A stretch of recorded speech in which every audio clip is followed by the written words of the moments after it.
Hello, my name is Michael Harris and I would like to give a short talk on applied theatre and how I think it can benefit our society. Applied theatre takes theatre practices to a new environment for a specific social need. Applied theatre does not just have to take place within the traditional boundaries of a theatre. It is interactive and process orientated, and it is focused on achieving a positive social gain for a particular group of people. Applied theatre is also linked to social entrepreneurship, which is the craft of the social entrepreneur. The social entrepreneur notes a social problem and uses entrepreneurial skills to try and solve it. They are ambitious and offer new ideas to tackle our society's most major problems by seeking out what is wrong and trying to change it. This sometimes can result in the system having to change. They devote their lives to implementing their vision with the ambition of seeing it realised. I haven't led a long life, but been through many different experiences, and all these things have culminated in creating the person that I am today.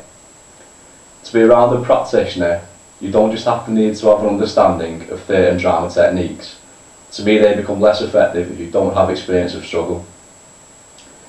If you can relate to the experiences of the group of people that you are working with, then it pushes you to work harder, because knowing that you may have helped someone avoid a negative path can give you a real sense of pride. I have always analysed my environment, and it's just a natural part of who I am. And I think you need this analytical quality to be an effective social entrepreneur. I mean, how would you notice a social injustice if you weren't aware and analyse your surroundings? And I've also always prided myself righting the wrong within my life.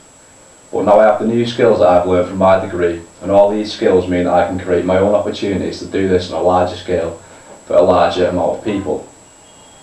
I've often found myself in the fringes of society, feeling like no one's listening to me and feeling that sense of hopelessness. This is why I feel I know what I'm talking about. So when I say I know how it feels, I actually know how it feels.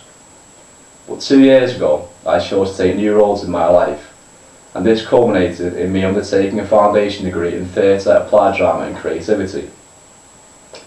And to date, I've delivered a community project for Age Concern, which is aimed at raising awareness about dementia amongst young people.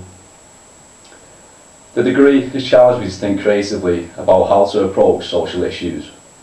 It's also taught me how to retrieve relevant information about the issues we approach in our projects, to make them as effective and helpful as possible for the group of people that we are working with.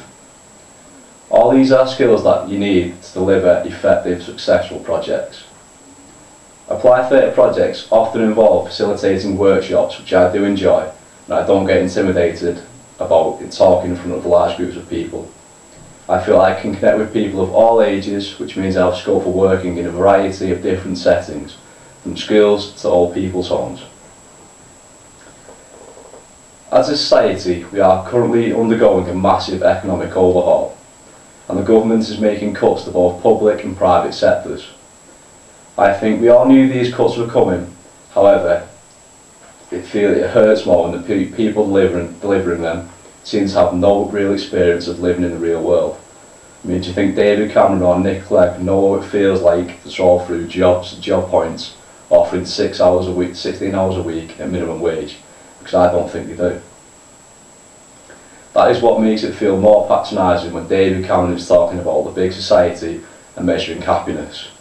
Happiness doesn't pay the bills, David. Throughout the ages, governments have hidden behind buzzwords and rhetoric, but I think people are becoming tired and are rightly taking to the streets to protest for their freedom and their rights.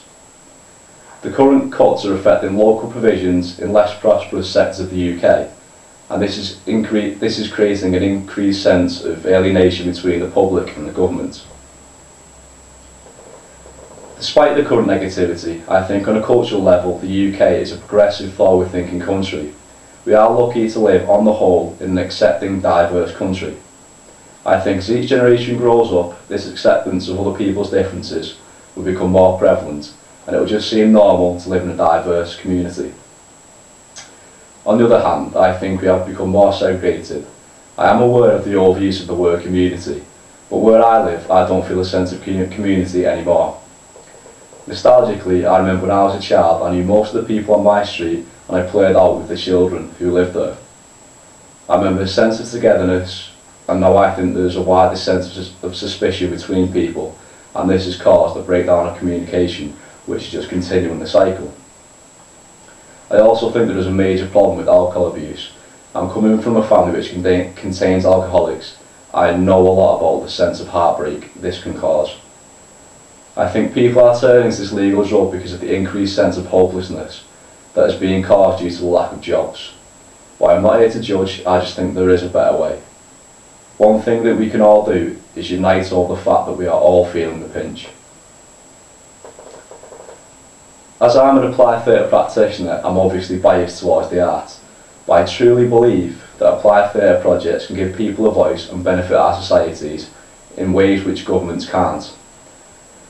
Companies such as Collective Encounters, who are based in North Liverpool, operate to empower people on the fringes of our society. So local powers listen and take note. Applied theatre projects can act as middlemen between the public and the government, which increases communication between these two channels, which I feel we really need right now, and it's time we took advantage of this voice, stood up and shouted. Applied theatre can also act as a bridge between people from different cultures. Helen Nicholson facilitated a project in the 1980s called the Reminiscence Project, which had the goal of increasing communication between ethnically diverse communities. At the time, there were high levels of unemployment, much like today, and there was little interaction between the people from the different backgrounds.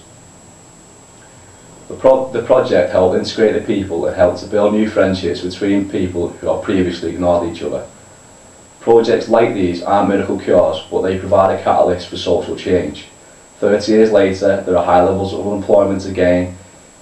Immigration, gang culture, alcohol abuse and social unrest are all issues that we are facing. Applied theatre can bring these issues to the forefront of the government's and society's consciousness and say this is what is wrong, now what can we do to change it? Currently, I am writing a feasibility study and a business plan for a new project idea that is called Mutual.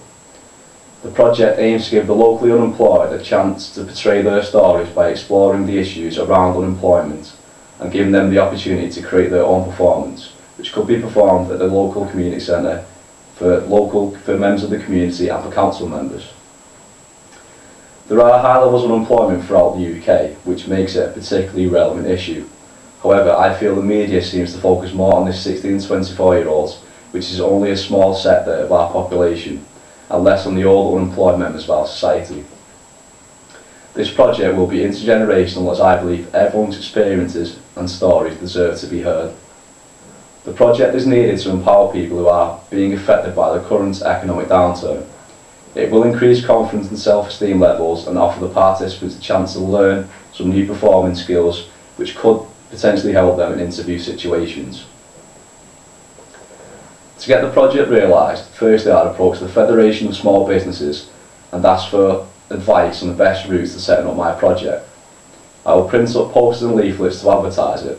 Then I'd approach the local employment agencies such as the Job Centre and Holland People into Jobs and inform them of my idea, and with the secondary objective of receiving some valuable input from people on the front line of the unemployment war. These agencies will be a valuable ally as they have direct connections to the unemployed and could inform their members of my idea and offer me a linear route to connecting with the target group. I would also approach connections for the same reasons. With their consent, I would ask to put up posters in each of these organisations as they offer me a direct route to the target group. I would approach Holland Borough Council for advice on local funding sources and advice on how to get the project up and running.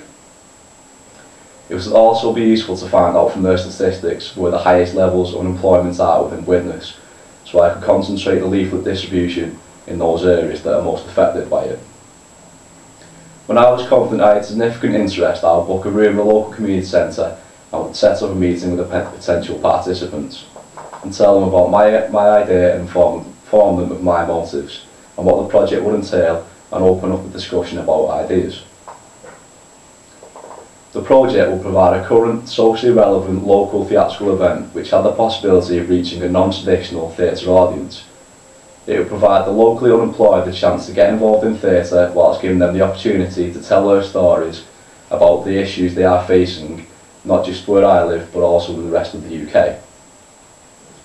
The performance could also provide a platform to explore secondary issues that can arise from unemployment, such as increased drug and alcohol consumption and antisocial behaviour.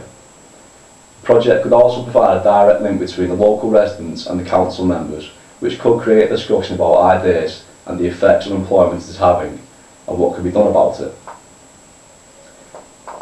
In regards to financing the project, I would approach the Prince's Trust Community Cash Awards, which helps fund projects that benefit the local community. I would also approach the Arts Council for England and the National Lottery. The Holton Borough Arts Council grants would also be a good avenue to go down as it funds local community projects. Possibly I could also approach local businesses for small amounts of funding. Whilst on the subject of funding, I feel it is important to state that I am aware that currently funding is scarce. However, there are government schemes that could back up my application. The Prince's Trust is working in partnership with a new government initiative to expand volunteering and training for the unemployed to aid them taking their first steps back into work. Advisors from the Prince's Trust and other voluntary organisations will be placed in local job centres across the UK. So this government initiative would help me achieve my project, as local people could volunteer to be a part of a confidence building project that puts something back in the community. In a recent speech, David Cameron announced entrepreneurship is a priority. He wants people to create jobs, and projects like mine create those jobs. From the people involved in the marketing and the advertising of the project, to the people like me who facilitate and operate them. They also help people who are unemployed to get involved in something socially meaningful at a point in their lives when they may feel undervalued. Within Halton, the council has also said that they would like to promote cultural volunteering, which my project will do, and it would reach a more diverse audience. It would also give local people a chance to be involved in something different. It would help engage local people in a subject that is close to their hearts and will promote intergenerational participation, as there is no age restriction who can be involved. The project will provide a platform for discussion between the council members and the local people, and would help increase the self-esteem and confidence of those who need it most right now during these difficult economical times. Thank you for listening.